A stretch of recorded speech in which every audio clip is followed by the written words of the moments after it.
আসসালামু আলাইকুম, কেমন আছেন সবাই? আমরাও আছি মোটামুটি। ফিমা এইখানে একটা ফুলের টব রাখা ছিল। ফিমা ওটা প্রায় 6 মাস ধরে রেখে রেখে আজকে হচ্ছে বকা খাওয়ার ভয়ে এই যে কমপ্লিট করলো। অনেক সুন্দর হয়েছে, কিন্তু ও চাইছিল যে একটু বড় একটা গাছ দিতে আর একটা দোলনা দিতে।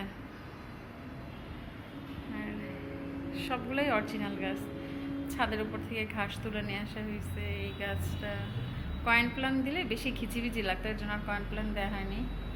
ক্র্যাকটাস দেওয়া হলো, জেড প্ল্যান্ট এই যে। আর আজকে হচ্ছে আমার দুই ছেলে একটা মুরগি পাইছে। মুরগি পাইছে কি, মুরগি ধরে নিয়ে আসছে রাস্তার উপরে। রাস্তার ওই পারে হচ্ছে একটা মুরগি ছিল, সেই মুরগিটাকে কুকুর খেতে যাচ্ছিল। পরে ওরা হচ্ছে যে দিনের আলোতে দেখা যাবে এই যে মুরগির বাচ্চাটা, তো ওকে এখানে চাল দেওয়া হয়েছে, যে পানি দেওয়া হয়েছে, এই যে বসে আছে। কেউ যদি মুরগি খোঁজ করতে আসে তো পেয়ে যাবে, আর যদি না আসে তাহলে তো এটা ওরা দুই ভাই পালবে। আমি যে এই ঘরে কত কিছু পারলাম, ওই যে এখান থেকে মুরগিটা ধরে নিয়ে আসা হয়েছে, যে দোকান থেকে। দোকানের ভিতর ঢুকেছিলাম, অনেকেই ধরতে গেছিলো, পারেনি, পরে ও যে করছে। আর আমার এই গাছটা হচ্ছে এখন যাযাবরের মতো, একবার এই পাশ একবার ওই পাশ হচ্ছে, ওদের এই দোলনার কারণে। আমার এই বারান্দার ভিতরে মুরগির বাচ্চাও পারলাম, পাখিও পারলাম, বিড়াল। আবার হচ্ছে এই জায়গাটুকুন যে ফাঁকা, এই জায়গাটুকুনের ভিতর অনেক প্ল্যান হয়। কি নতুন জুতা নাকি? দেখে কি জুতা কিনেছিস সামনে? কখন নিয়ে আসলি? সুন্দর দেখাতে চাচ্ছিলাম, সুন্দর হয়েছে তো। এই হ্যাঁ দাঁড়াও, এই মুরগিটা নিয়েছে, আমি কি জ্বালায় আসছি। এই বাচ্চাগুলো ওদের কাছে থাকতে, মুরগিটার কাছে থাকতে থাকতে এমন অভ্যাস করে ফেলছে, বারান্দায় থাকবে না, বারান্দার উপর দিয়ে এদিক দিয়ে বিছানায় চলে আসতেছে। মুরগির বাচ্চাটা পুরো বারান্দায় হাগু করে একদম গন্ধ করে ফেলছে। পরে যে ধুয়ে দিলাম, এই মুরগির বাচ্চার হ্যান্ড ওয়াশ দিয়ে পা ধোয়াই তারপরে ঘরে দিতে হচ্ছে। কী যে অবস্থা, আমার ছেলেরা ঘরের ভিতরে গরু পালবে, ছাগল পালবে, সব প্ল্যান করে দেবে যে এটা পালবো সেটা পালবো। হ্যাঁ, আমি তো একটা খামার ঘর নিয়ে বসে আছি। পরে মুরগি যেহেতু এত ঘরের ভিতর বারবার হাগু করে আর পরিষ্কার করা যায় না, কি আর নামাজ পড়তে হয়, ঝামেলা হয় না এত নোংরা থাকলে। পরে বোতল। মুরগিটারও অবস্থা, ওদের ছাড়া মুরগি চেয়াও চেয়াও করে ডাকে। ওরা দুইজন ইংলিশ মুভি দেখছে, মুরগিও ইংলিশ মুভি দেখছে। বাহ, ওর হচ্ছে এই যে কই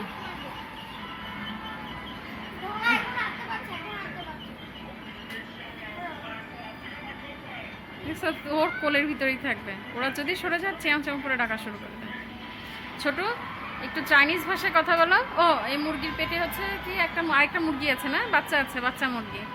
বাচ্চা মুরগি নাকি চেয়াও চেয়াও করে পেটের ভিতর থেকে, ছোট টের পায়।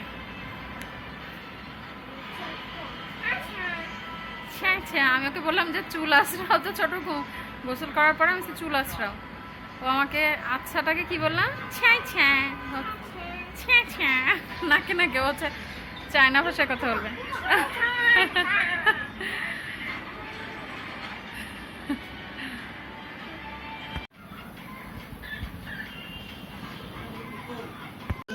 কিভাবে ওই ডিম বেঁচে গেছে, পরে এই করছে খালা।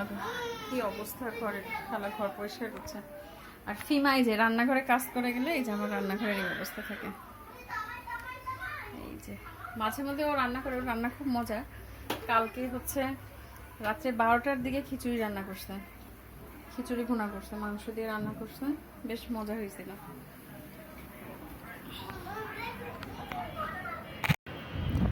আমরা হচ্ছে সেদিন ওরকম ঘুরতে গেলাম, প্রায় তো ওখানে যাওয়া হয়। তো যে হচ্ছে ওখানে বসেছিলাম, বসে থেকে আমরা দুই ছেলেকে দেখাচ্ছিলাম যে এই যে দেখো নৌকার মধ্যে ওনারা রান্না করছে। ওরা তো দেখে অবাক হচ্ছে, খড়ি পায় কোথায়, পানির ভিতরে কিভাবে খড়ি পায়। আমি আগেই থেকে সব কিছু খাবার দাবারের যত যা দরকার সব কিছু আগে নিয়ে যায়, তারপরে হচ্ছে ওগুলো রান্না করে। বলে তাহলে কি ওরা ওদের বাসায় থাকে না? আমি হ্যাঁ, এই যে মাছ ধরবে এরকম যে কোনো একটা ঘাটে ঘাটে ওরা দাঁড়াবে, দাঁড়ায় রান্না বান্না করবে। তারপরে ওনারা হচ্ছে আবার চলে যাবে মাছ ধরতে, খাওয়া দাওয়া করবে। এই যে এটা রান্না করে নিয়ে গেছে, হয়তো সন্ধ্যা আর কি, রাতের খাবারটা মনে হয় রান্না করে নিল, এরকম বললাম আমাদেরকে। খুব অবাক হয়ে দুই ভাই দেখছিল। আর আর কি যতই আর কি বড় হচ্ছে আস্তে আস্তে তো সব কিছু শিখছে। যেমন আমাদের গ্রামীণ পরিবেশ, এই জিনিসগুলো কিন্তু আসলে দেখাই যায় না। আর গ্রামে গেলেও তো ওরকমভাবে নদীর পাড়ে যে এরকম তো দেখা যায় না। তো ঢাকার ভিতরে এরকম দেখতে পারছে, আমার কাছে মনে হয় এটা বড় একটা সারপ্রাইজ। আমরা হচ্ছে প্রায় প্রায় এখানে বসি, খুব ভালো লাগে গেলে। আর দেশের যে বাজে পরিস্থিতি ছিল, এই ভিডিওগুলো তার অনেক আগের, দেয়া দেয়া করে করে দেয়া হয় না, আসলে মন ভালো ছিল না। দেশের যে পরিস্থিতি, যেরকমভাবে মানুষ মারা গেল, বাচ্চারা আর কি, সব কিছু মিলাই কেমন যেন খুব হতাশ হতাশ লাগতো, খুব কষ্ট লাগতো সারাক্ষণ মনের ভিতরে। তো যাই হোক, এখন দেশটা আর কি সব আবার গুছানো, আগের মতো না হলেও আগের থেকে আরও বেশি সুন্দর হয়ে যাক। বাচ্চারাও তো অনেক কষ্ট করছে, রাস্তায় যেভাবে পরিশ্রম করছে, রাস্তা ঠিকঠাক করছে, ওদের জন্যও দোয়া করি, আপনারাও দোয়া করবেন। আল্লাহ হাফেজ।